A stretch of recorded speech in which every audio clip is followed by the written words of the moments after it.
Hey everybody, Mr. D here again. In this video we're looking at using scientific notation to express numbers. So scientific notation, if you go with exponents, really easy to utilize here.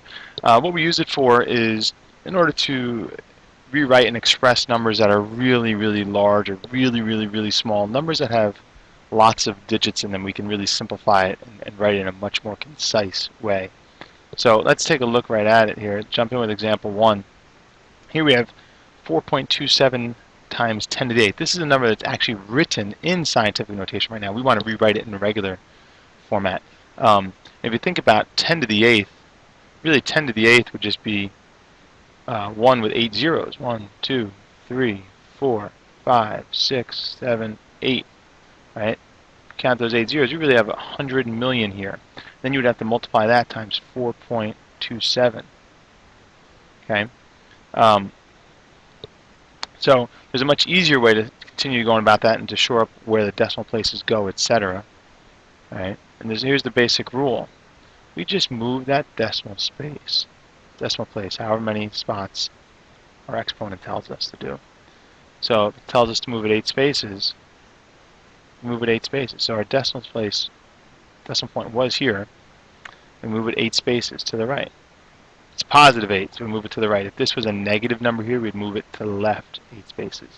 Positives are to the right, negatives to the left, right? So 8 spaces to the right.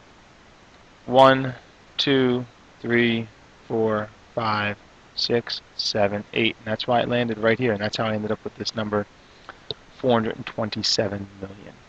Okay, so both of these numbers here say 427 million. This one's written in scientific notation. This one's written in our standard traditional format. Okay? Take a look at the next example, example 2. Here the number is written in our standard format. We're going to put it into scientific notation. So here what do we have? 7,888 million. 880 million, excuse me.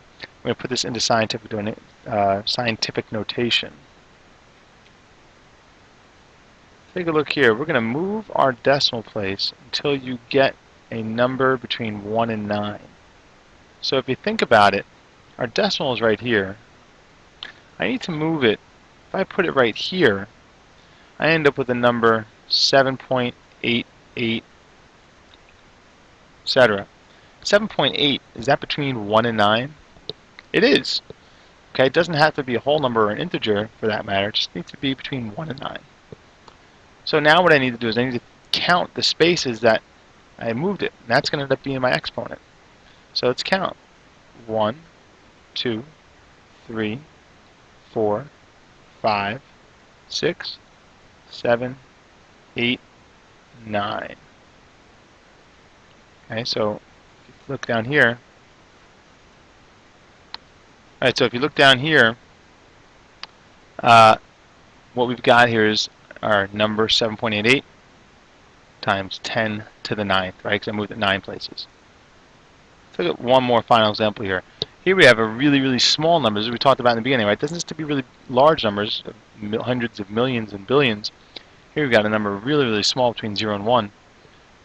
Again, same rule applies. Move our decimal place until we get a number that's between 0 and 1. So if I move this decimal place right to here, that gives me 4.39. Okay, so I moved it 1, 2, 3, 4 places. Okay, and so I've got 4.39123 times 10 to the negative 4th.